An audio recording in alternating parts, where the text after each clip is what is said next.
Good afternoon. This is Ben Woodbury. I'm with the Friends of History, and I want to welcome you to the second of our online video lecture presentations. Our goal is to now continue the first Wednesday lectures online until such time as the History Museum opens, and we welcome you and all your friends to join in.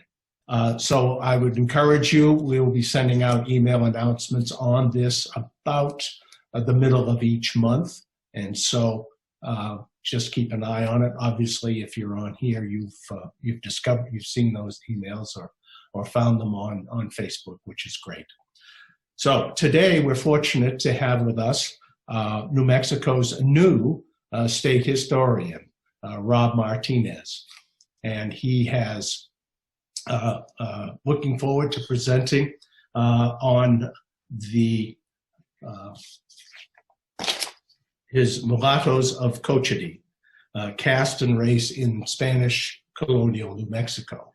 We're quite excited to hear this. So that you're aware, once the presentation has been given, Rob will be available online to answer any questions. You will be able to ask your questions on the chat room lists, which are below the video presentation on Facebook, and also on YouTube, should you be online for that. So without further ado, I will turn this over to Rob Martinez. Thank you. Hello, I'm Robert Martinez, State Historian of New Mexico. Today I want to talk to you about Mulattos of Cochiti, caste and race in Spanish Colonial New Mexico. Let's start with a quote by Don Pedro Pino from 1812. In New Mexico, there are no castas of African origin. My province is probably the only one with this prerogative in all of Spanish America. At no time has any casta of people of African origin been known there. Spaniards and pure Indians that are hardly distinguishable from ourselves are the ones who make up the total of 40,000 inhabitants. Pedro Pino was New Mexico's representative to the Spanish Cortes in Cadiz, Spain in 1812, and he was reporting to the king. And what he said was true to him and from what he knew about New Mexico at that time, but he didn't know that there had been people of African origin and other races in New Mexico previous in the last 200 years from his time. So he can be forgiven, but what's fascinating is he also says that the Spaniards and pure Indians are almost the same. We need to think about this because he's talking about casta, caste, and that has to do with mixing of races. Let's look at the periodization of New Mexico history connected to Mexico. In 1519, Hernán Cortés conquered Tenochtitlan, Mexico City. By 1535, the viceroy was put in place, Antonio de Mendoza, virrey, that's the official Spanish government. And then 1598 to 1821, this is New Mexico's Spanish colonial period. 1821 to 1848 were Mexican, and then 1850 to 1912 were a territory of the United States, and finally statehood in 1912 when we were considered worthy of that honor and gift. Look at this map of the Camino Real. This shows how people, ideas, food, things, products were transported throughout the Spanish Empire. Royal roads, Caminos Reales. This one goes from Mexico City in the south all the way through Querétaro, Guanajuato, Zacatecas, up through Durango into Chihuahua, Paso del Norte, and up to Santa Fe here in New Mexico. This is how we become a place of mixed race population. Let's look at the 1500s in Nueva España, New Spain. Initially, the Spaniards had a nice basic idea. There would be a República Española, a Spanish republic, and the República India, an Indian republic. And that worked at first, except Spanish and human condition being what it is, people started to intermix. There were few Spanish people in New Spain, Nueva España, compared to Native Americans. And initially, the offspring of Spanish and Indian was considered Español, just Spanish. But this changes as the population of mixed blood people starts to overcome that of both the Spanish and Indian populations. So that middle group of mixed blood mestizo people starts to expand. And the Spanish feel a need to control that, or at least try to control it. The 1600s in Nueva España. Things change as Africans are brought to New Spain as slaves and freemen. At first, there were striking contrasts between Indians and blacks, Spanish and Indians, and blacks and Spanish. In other words, at first the populations were fairly separate, but things start to get complicated when interracial mixing took place. What do you do about all those people who did not fit nicely into just black, Native American, and Spanish categories? The 1700s in New Spain. A Spanish colonial society became racially and ethnically complex. Remember, this is the Age of Enlightenment. There's the scientific revolution, and it became popular to categorize things. Animals, plants, and then, of course, humans. Why not?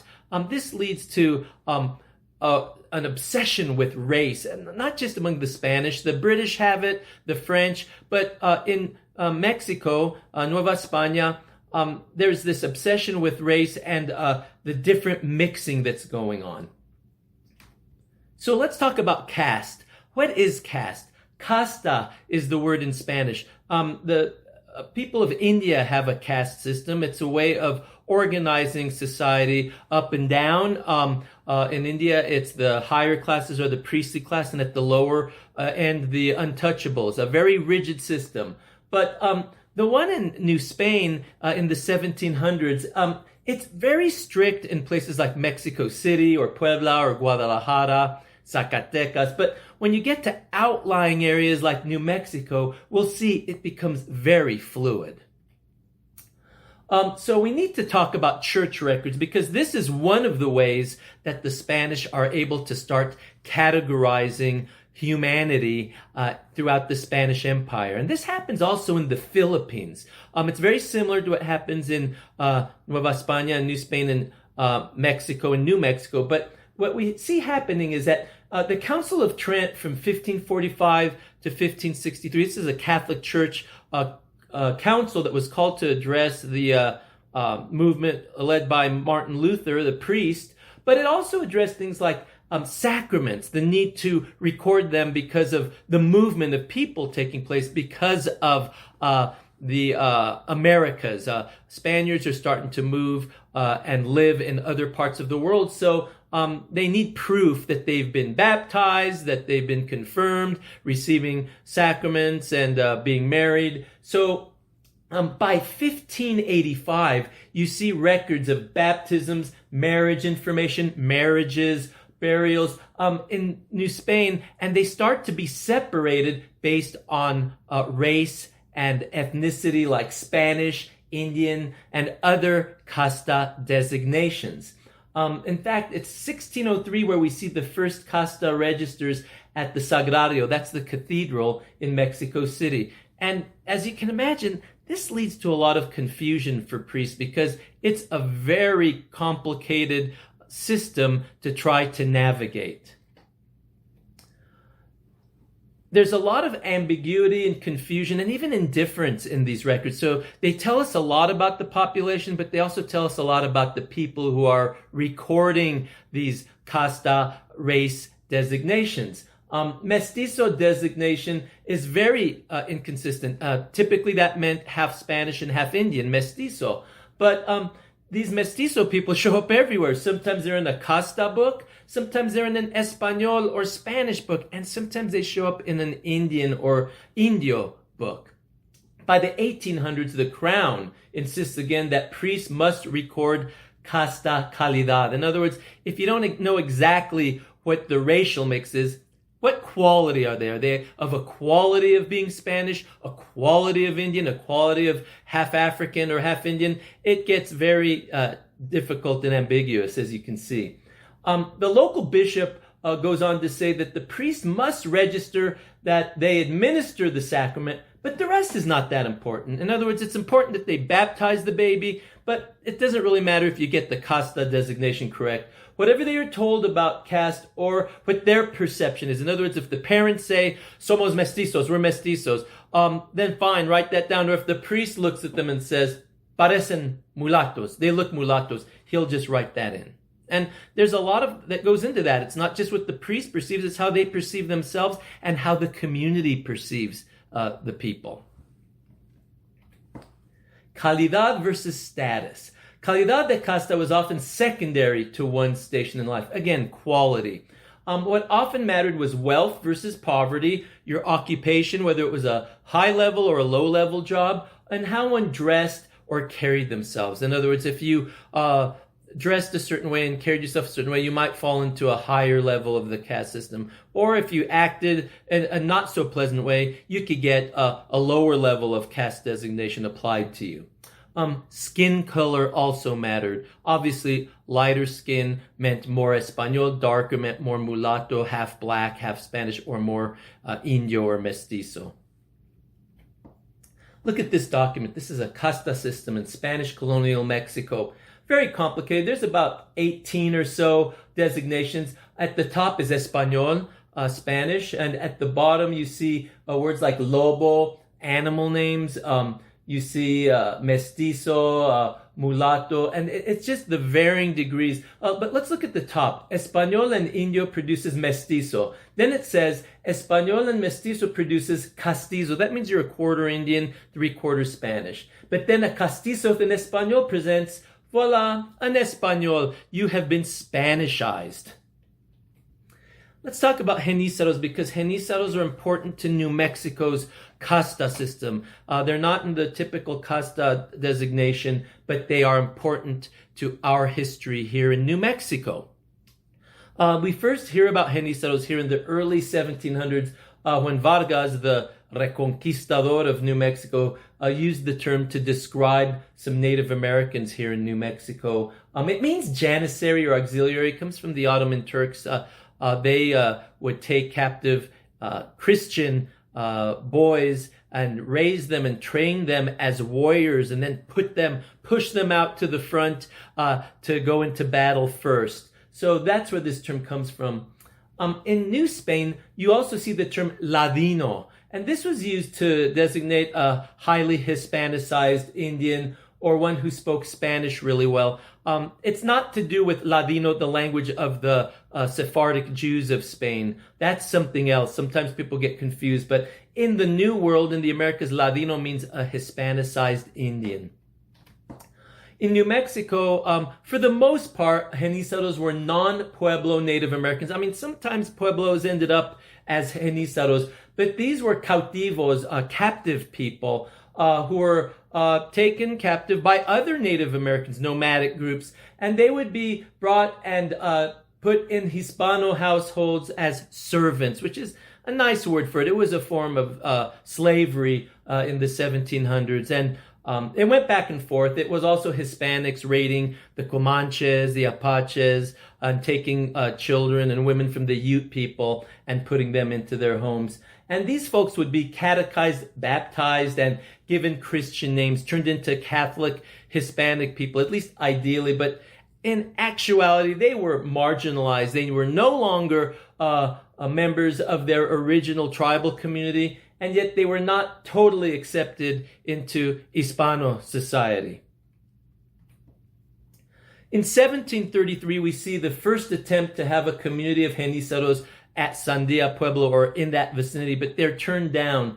In the 1750 census, we see genízaros recorded at Taos, in Rio Arriba, and Belén. And later, they are part of the establishment of the community of San Miguel del Vado. Abiquiu. I love this photo. It's from the late 1800s. Abiquiu is a very renowned genízaro community. established, I think, around 1753, 1754. The Genizaros were there. They were a buffer. All these communities were buffer communities to the marauding nomadic groups like the Comanches and Utes. And so, as you can imagine, these were very dangerous places to live. Let me be very clear. There were Hispano people living in these communities as well, adjacent to them. And so there was a lot of interplay in a lot of ways with Genizaros and with Hispanos between the two communities. But Abiquiu is very much known as a Genizaro community, and it still is. Let's look at this marriage record from Sandia, Pueblo, from 12 December 1782. This is from my family history. This is a marriage record between Josef Antonio Jaramillo. He's designated an Español, and he married Juana Montoya, mestiza. That means she's half Spanish and half Indian. She's half Español. But let's be clear, Josef Antonio Jaramillo, in a record like this from 1782, his family's been here for generations. He's not from Spain, and he's not of only Spanish European ancestry. Odds are he has Native American ancestry too, but he has evolved, and his family has become considered Español. This one is from Cochiti, and it references the title of this talk, Mulattos of Cochiti. There was a period in the 1770s when the priest there, his name right there, Fray Estanislao Mariano de Marulanda, he started calling everybody there in the documents mulattos, or de Calidad mulatto. This is my ancestor Julian, Ramon. He's designated mulatto in the margins, and then his parents are Alonso de Salas and Juana Maria Paez. They're vecinos de la Cañada de Cochiti. That's a Hispanic community that was adjacent to the pueblo. And they're described as Calidad mulattos. This might mean they looked mulatto. It might mean they were mulatto, half Spanish, half African.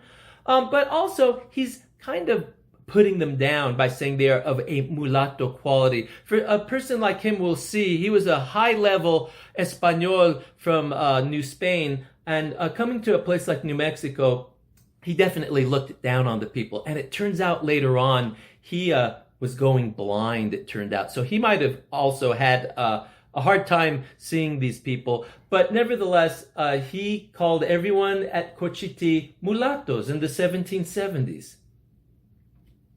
Here's a burial record for Alonso Salas, the father of Ramon. And look at that.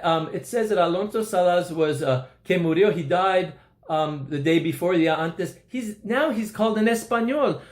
The reason I'm showing you this is it shows how fluid in New Mexico, how you could be considered a mulatto in one record and an Español in another record. So we have to take all of this with a grain of salt. Here's the marriage record for Julian Ramon Salas a couple decades later. And this record at Cochiti, I have it underlined. There's his name, Julian Ramon Salas. He's single, soltero, and he's listed as an Español. So there you go. It's fascinating to me how these designations move and shake and shape people. Let's talk about the priest, Fray Estanislao Mariano Marulanda. It's important that we know his perspective. He was Estanislao Mariano de Marulanda y Ramirez. He was born in Ozumba, Mexico around 1734. His parents were Jose Antonio Marulanda and Estefania Ramirez. His first cousin was the renowned priest, scientist, historian, and writer, Jose Antonio de Alzate y Ramirez. So we see these are high-level Hispanics, Spaniards. They're Españoles, but they're even more than the Español class in the Casta system. They're criollos. They are Spanish born of Spanish parents, Spanish born in the Americas of Spanish parents. And there's an image we have of Jose Antonio de Alzate y Ramirez. I put that there because I'd like to think that's what our priest looked like. He probably looked something like this. But these are high-level people coming to a place that probably to them is the sticks. It's the edge of empire. It's the frontier. Sor Juana Inés de la Cruz. Why do I have her here? Well, look at her name. Juana Inés de Azbaje y Ramirez de Santiana. She was a high-level person, very famous poet from from Mexico, but she has that Ramirez name, and we think that our priest was related to her. But it's important because you could see that she was of the upper classes, highly educated, and she was also born out of wedlock. This is an aspect of casta, this illegitimacy, being born where you don't know who your father is. She was of that situation, and yet it didn't impact her career or her status in Spanish colonial society, because we see in all these records, hijos naturales, children naturally born, or hijos de la iglesia, children of the church. I love that designation. They're never called illegitimate, or rarely are they. So why does this matter? Why does pedigree matter? What, not just racial background, but your status as a legitimate child as opposed to a natural child? Well, again, those criollos, they're Spanish born in the Americas. People like the priest at Cochiti and a lot of priests and governors who came to New Mexico in the Spanish period, they held economic power. They held church power with peninsulares. Those are the Spaniards born in Spain from the Spanish peninsula.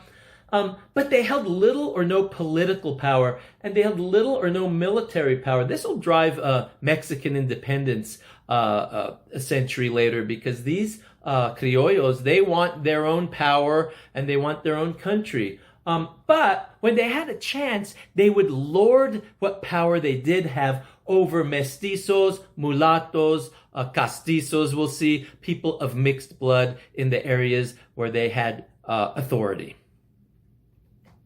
What is calidad? This means quality or status. It has to do with your skin color, your occupation, how much money you have, the so-called purity of your blood, the limpieza de sangre, the cleanliness of your blood. The Spaniards didn't want you to have any Jewish blood or Moorish blood. They're actually quite forgiving of Native American blood, not so much of African. So you could see it was a very dodgy situation. Also, your integrity and your place of origin could either lift you up or knock you down in the Spanish colonial hierarchy of society. Legitimacy. People of mixed blood often were just considered illegitimate. Calidad was determined not only by skin color, but again, social and moral attributes. Casta paintings. Let's talk about these images. They're quite amazing. These paintings were commissioned to illustrate the population the king, queen in Spain were ruling over. They didn't travel around their world empire. They had it brought to them. So these paintings not only showed the various mixing of races, but it also showed how they dressed, how they ate, how they lived. And some of the paintings we'll see were warnings to not do that, to not mix the races. Again, a very racist and race-obsessed system. I mentioned this before, whitening or washing. This is how it happens. An Espanol and an Indian have a mestizo, and if their child then has a child with a Española, they have a child then with a castiza, their child is Espanol. This is how you become part of the Espanol part of the casta system. Look at this image. De negro y de India sale lobo. From a black and an Indian, a lobo. Lobo is an animal, a wolf. That's not a very nice name, and it's a very violent combination according to this painting. But it shows you how you're supposed to dress too. If you stepped outside of that in Mexico City or Guadalajara, you could get in trouble with the church, with the Inquisition, or with civil authorities. De Español y Negra, mulatto. A little calmer because there's a Spaniard involved. Mulata, that little kid's having a hard time. Mom and dad are fighting. There's an Española mulata that produces a morisca. That means a morisco is part African. In Spain, a morisco is a Moor, but in the New World, it just means part African and part Spanish. There's another morisca. He's obviously telling the wife to be quiet, very domineering, and she's not putting up with him. She's asking, what have you been up to? De Español y de India produce a mestizo. From a Spaniard and an Indian, a mestizo. From a mestizo and an Indian, coyote. You see this term a lot in New Mexico. That means somebody who's mainly Indian, but maybe a little Spanish, a quarter Spanish. So mestizo and Indian produces a coyote. From Español, mestiza, castiza. Almost Spanish, but still a quarter Indian. And then castizo and Española produces an Española. Voila, a Spanish person who has mixed race ancestry. Castas, there you go. So those images are static, but they do tell us about race blending going on in New Spain and even New Mexico. It gives us certain cultural attributes, shows images of food and furniture and clothing. And it does tell us something, but it doesn't tell us everything. And again, there are warnings about mixing races. Africans and mulattoes in New Mexico. We have a strong African history here. And contrary to what Pedro Pino thought in 1812, the first Spanish representative to the Pueblos in 1539 was Esteban the Moor. In 1598, one of Oñate's colonists was a man named Alvaro Garcia Holgado. He was a mulatto. In 1598, Cristobal López de Ávila is from Oviedo, Spain. This is fascinating. He was listed as mulatto, and he was described as swarthy and black-bearded. That shows that people from Spain could also be of African origin. Also with Oñate came one of our ancestors, a common ancestor to us all, Bartolomé Romero from Corral de Almaguer. I researched his family there in 1999. He was also described as dark and black-bearded. Was he mulatto? Maybe. He was a colonist. I'm not saying he was or wasn't. I'm just saying it's something to think about. Black slaves were part of the 1598 expedition. Some of them escaped and never came up here, but many did end up coming here. Vargas in 1692, 1693, he brought an African drummer to New Mexico named Sebastián de Rodriguez. He established a family in New Mexico, and Sebastián's grandkids settled Las Trampas, which was also a buffer community made up of Genízaros and mixed blood people. I have roots there on my dad's side. So Fray Esteban de Perea was a priest in New Mexico in 1631. We're going to see what some of these Spanish people had to say about us New Mexicans, okay? Inhabitants of New Mexico are made up of so many mestizos, mulattos, and others who are worse, so dangerous and of little moral strength. It looked like Fray Esteban de Perea was embarrassed about us New Mexicans, the Hispanics, and the Indians. He also said that he felt the local Pueblo people had a bad influence on the Spanish colonists. Fray Alonso de Posada in 1661, he said, New Mexico has no more than 100 citizens or vecinos. These would be non-Pueblo people. And he said they're mulattos, mestizos, and all have Spanish blood, though it is slight. Fray Francisco Atanasio Dominguez in 1776. He said of the people of Santa Cruz, suffice to say that most of them pass for Spaniards. We need to pay attention to that phrase. I used to think it meant, oh yeah, we're pretty much Spanish. Well, he does mean that, but he also means something else. About the people of Las Trampas, for the most part, they are a ragged lot. They are as festive as they are poor and very merry. They are low class, and there are very few of good or even moderately good blood. Well, I guess he wasn't the party guy, but those are my people, and I love them, and I'm proud of them. Fray Ambrosio Guerra in 1801, he said about the people of Albuquerque, all are vecinos. Most are Genízaros, which is a mixture of various nations, and the rest are mulattos, coyotes, and a few Spanish, although most consider themselves Spanish without it being so. They speak no other language other than poorly understood Castilian. Well, we hadn't been close to Madrid or Mexico City, centers of learning, for a couple of centuries, so give us a break. Our Spanish was a mix of archaic phrases, Old Spanish, Pueblo words, Genízaro words, Mexican, Aztec words, so it reflected our history. Passing for Spanish.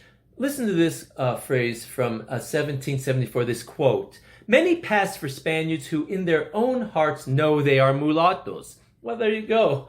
Passing as a Spaniard was a serious threat to the maintenance and alignment of the social order, which required constant management and surveillance. Well, New Mexico had a lot of people here already and coming and going. There were Spaniards here. We have Spanish roots, Spanish ancestry, but that's not all. We have other people in there as well. Español, that term is interesting. It's a casta term in this situation. In New Mexico, it did not mean you were from Spain or of only Spanish ancestry. It meant that you were culturally Spanish, more or less, visually as well, sometimes, and ethnically Spanish. But it didn't mean that you did not have Indian blood. You probably did, and also mulatto probably. So those are New Mexico castas. Let's look at later ethnic designations for New Mexico Hispanos. Throughout the centuries, especially when we get into the American period, we're called Spanish American, Chicano, Mexican American, Hispanic, Indo-Hispano, Latino, Crypto-Jews, Hispano again, and Latinx and Chicanx. We've been everything and we are everything. That's what I love about our history. We've got it all. If you want to emphasize your Spanish past, you can. If you want to emphasize your Mexican past, you can. You can emphasize your Native American, African, Jewish, Muslim. We've got it all. So look at this. Modern day casta system, DNA. It's very big now. We're going to look at my results. Well, my Y DNA, my paternal chromosome, is JM172. That's the Middle East, from Iraq. So at some point, my paternal ancestor traveled from the Middle East through the Mediterranean to Spain and then to Mexico to New Mexico. My mitochondrial DNA, my mom's side, my mom's chromosome is B45. That's Native American, which makes sense. Typically, we're showing the maternal chromosome as being a Native American. But look at my percentage breakdown. I'm roughly 50% European, 31% Native American. A Middle Eastern, about 8%. That means Berber, North African for the most part. Jewish, 4%, and miscellaneous, 7%. There's some other European and African as well. So I'm going to end with this quote by Octavio Paz. I love this. He wrote, "The strange food, the colors, the landscapes, the women with different skin and eyes, Indian, mestizo, mulatto, the complicity of the sun and the vegetation, the voluptuousness of the climate, all this stirred the imagination, the senses."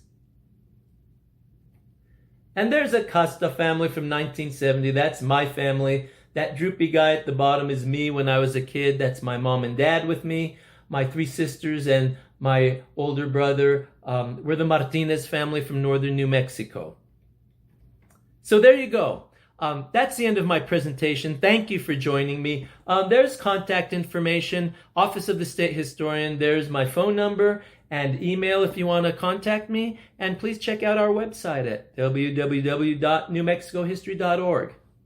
Take care. Hasta luego. Bye.